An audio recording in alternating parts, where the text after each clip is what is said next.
esperava para ser anotada. Ou seja, Porfírio esclarece que era um aluno chato. Ele perguntava e continuava perguntando até se sentir satisfeito. Porfírio continua descrevendo Plotino. Continua. Ao escrever, era denso e rico de ideias, conciso e mais abundante em ideias do que em palavras, expressando-se quase sempre inspirado e apaixonadamente.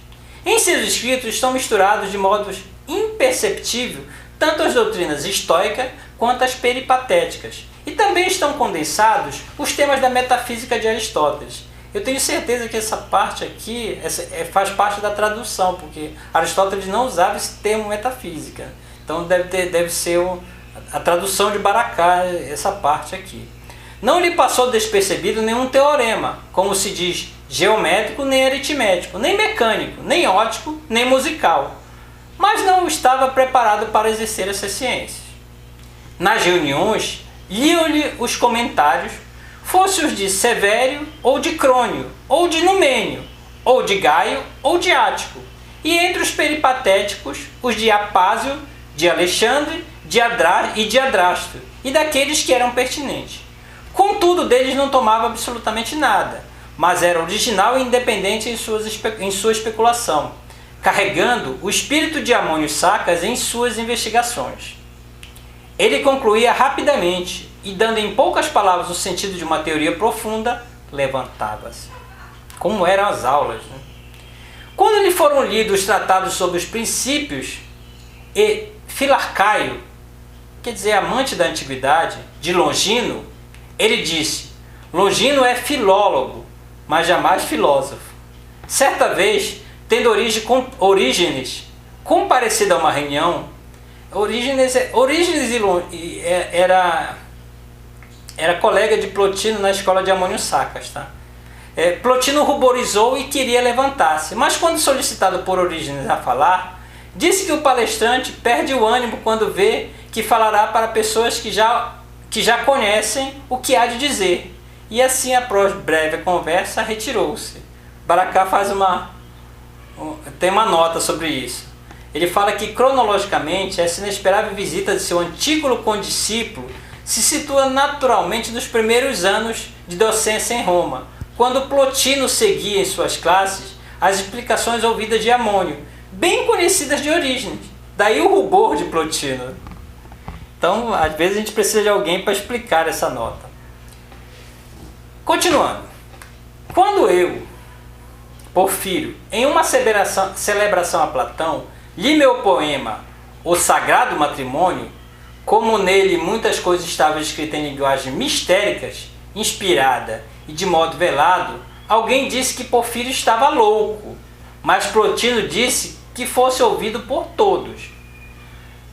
Entre aspas. Mostra-te que és, ao mesmo tempo, poeta e filósofo e hierofante.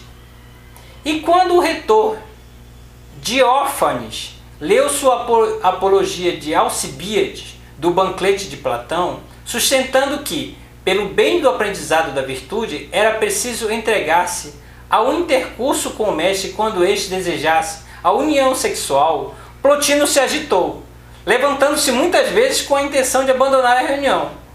Mas ele conteve-se e, depois de dispersada a audição, incumbiu a mim, Porfírio, escrever uma refutação.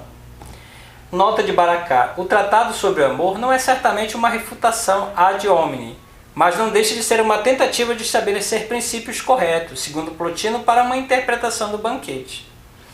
Então, na realidade, o que aconteceu? Numa das reuniões de Plotino, uma das pessoas, né, o retor Diáfanes, ele leu a apologia de Alcibíades e expressou uma interpretação que aparentemente Plotino não concordou. E ele incumbiu a Porfírio que fizesse uma refutação. Porfírio explica que, como Diáfanes não quis dar-me seu tratado, retomando pela memória seus argumentos, eu, Porfírio, escrevi uma refutação e, lendo-a perante a reunião dos mesmos ouvintes, agradei tanto a Plotino que nas reuniões costumava dizer: atira assim, se hás de tornar-te uma luz para os homens. Quando lhe escreveu desde Atenas Élboro, o diádoco platônico, enviando escritos concernentes a algumas questões platônicas, fê-los serem dados a mim, Porfírio, e pediu-me para examinar os escritos e os relatasse para ele.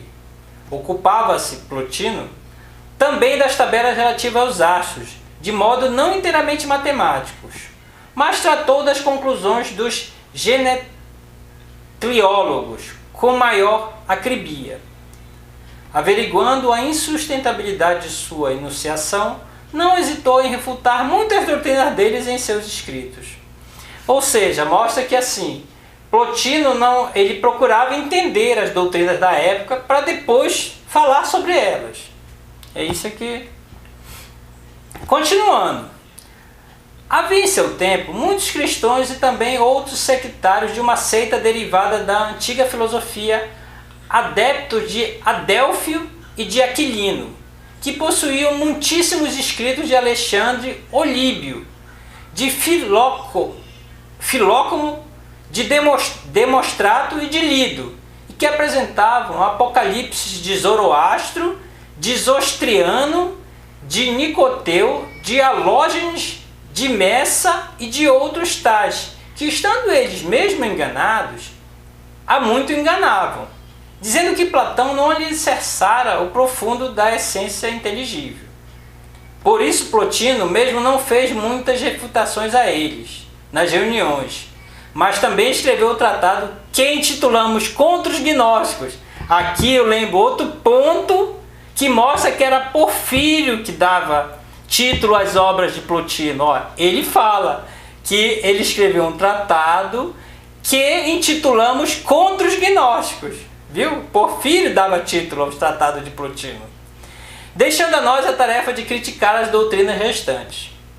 Amélio, discípulo de Plotino, chegou a escrever 40 livros contra o livro de Zostriano, e eu, Porfírio, compus numerosas refutações ao de Zoroastro, demonstrando como esse livro é não apenas espúrio, mas também recente e forjado pelos fundadores da seita, para que se tenha a crença de que são do antigo Zoroastro as doutrinas que eles mesmos escolheram venerar. Aqui tem uma nota de Baracá que fala que por volta do ano de 1945 foi descoberta uma biblioteca gnóstica escrita em copta, num lugar chamado Nag Hammadi, no Egito. Entre os tratados encontrados constam um Zostriano e um Alógenes, que são provavelmente os mesmos citados por Porfírio. Então a gente observa que nessa escola de Plotino, muitos gnósticos frequentavam. E aqui está a prova de que isso acontecia. Porfírio cita quem são, e nos escritos encontrados em Nag Hammadi existiam mesmo um Zostriano e um Alógenes. Continuando. Como pessoas da Grécia diziam que Plotino plagiava as doutrinas de Numênio, Amélio, o estoico, e Plotino Trifon, vamos lá, e Platônico Trifon comunicou o fato, de modo que Amélio escreveu um livro intitulado sobre a diferença entre as doutrinas de Plotino e de Numênio, e os dedicou a mim, Basileus. Eu vou dizer o que Basileus era outro nome para o Porfírio, que inclusive nem era esse o nome dele, tá? Ele tinha vários nomes, Porfírio. Então, Basileu é o nome que foi dado a mim, Porfírio, que em meu idioma nativo era chamado Malco, exatamente como se chamava meu pai. Ou seja, Malco também era o nome de Porfírio. E Malco possui o significado de Basileu. Se alguém deseja traduzir o nome para a língua grega. Por isso, Longino, ao dedicar seu livro sobre o impulso a Cleodamo e a mim, Porfírio encabeçou da seguinte forma: o Cleodamo e Malco. E Amélio, traduzindo o nome Malco por Basileu, assim como Numênio traduzindo Máximo por Megalo, escreveu-me. Então, aqui a gente esclarece esse ponto aqui, meio confuso, que assim, existiam 3 nomes para Porfírio, Então aqui ele esclarece que ele também era conhecido como Malco e como Basileu. Então, a obra que Longino escreveu, ela começava da seguinte forma: Amélio saúda Basileu, por causa desses homens famigerados, que te ensurdece de tanto atribuir as doutrinas de nosso amigo a Numênio de Apameia. Eu não pronunciaria sequer uma palavra, sabes claramente, pois é evidente que também essa querela provém de sua inflamada eloquência e verborreia, dizendo ora que ele é um completo charlatão, ora que é um plagiário, ora que plagia mesmo as coisas que são mais banais, com a patente intenção de ridicularizá-lo. Mas como tu pensavas que devíamos aproveitar o ensejo para tomar nossas teses mais prontas à memória, e para que se conhecesse mais amplamente o nome de um amigo tão grandioso como Plotino, mesmo que há muito já seja conhecido, eu te escutei, e eis-me aqui, entregando-te minhas promessas, produzidas, como tu mesmo sabes, em 3 dias.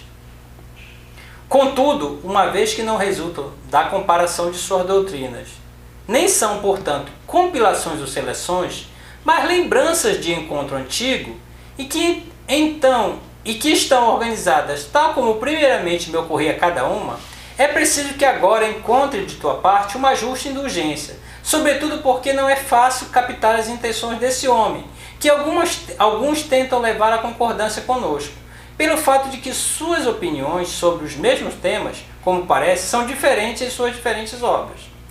Que tu me corrijas de bom grado, se algumas das doutrinas de nossa própria casa estiver falseada, bem sei. Mas ao que parece, fui obrigado, como se diz em algumas tragédias, talvez na Eléctrica de Sófocles, a modificar e a excluir certas coisas, minucioso que sou, por causa da distância que os separa das doutrinas de nosso mestre. Os homens comuns, aqui há uma nota de Baracá que esclarece que os homens comuns ou os acusadores de Plotino, como entendo, contudo, a passagem é difícil e dá margem a outras interpretações. Tal, enfim, era meu desejo de agradar inteiramente a Deus. Aqui, nesse trecho enorme que eu li, tá? Que começa com Amélio saúda Basileu e termina com adeus, a gente observa que na realidade Longino estava mostrando que Plotino ele tinha uma obra diferente da de Numênio, tá? Então é isso que ele fala. Uma parte de difícil interpretação. Agora vamos lá continuar.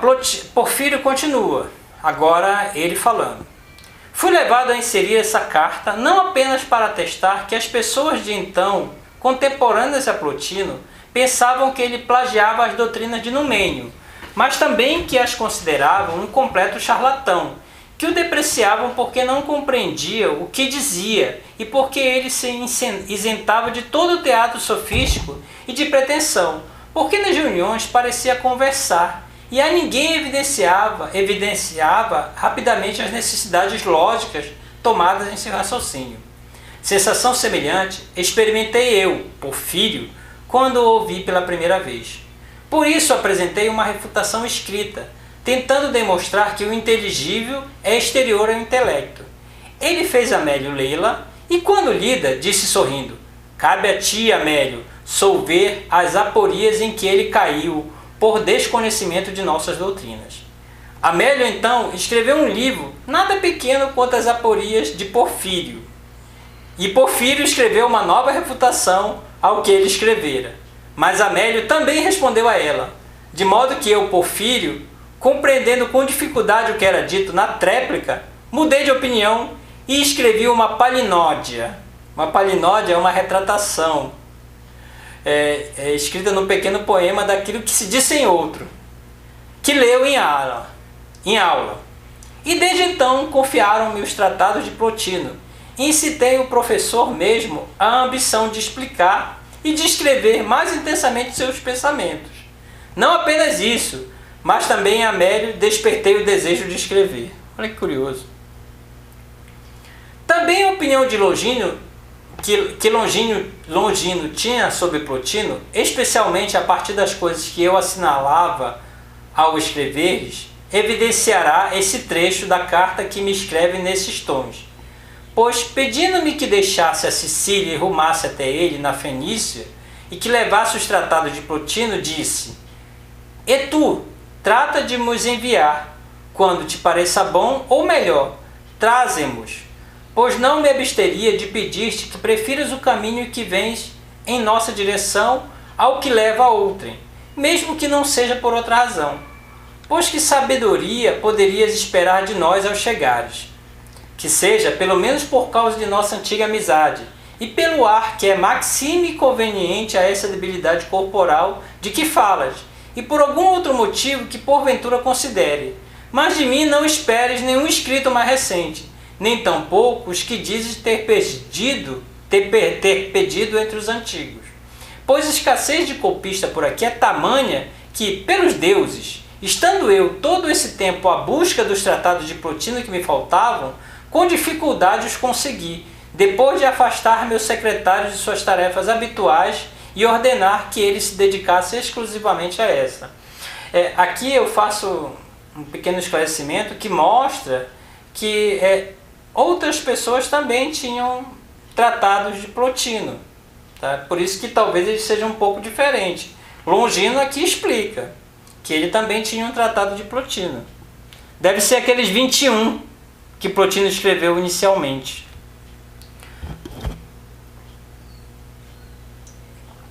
Porfírio fala que possui todos quantos parecem ser, somado aos que agora me foram enviados por ti. Mas os possuo pela metade, pois estavam repletos de erros, embora teu amigo, Amélio, tivesse corrigido as faltas dos copistas.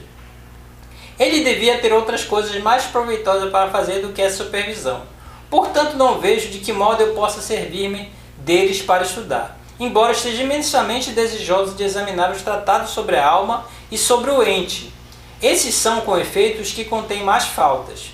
Assim desejaria muitíssimo que me viessem de ti as cópias redigidas com acribia, apenas para cotejá-las e em seguida mandá-las de volta.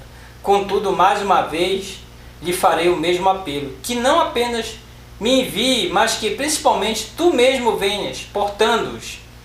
E esses, e também alguns dos restantes que tenham escapado a Amélio, porque de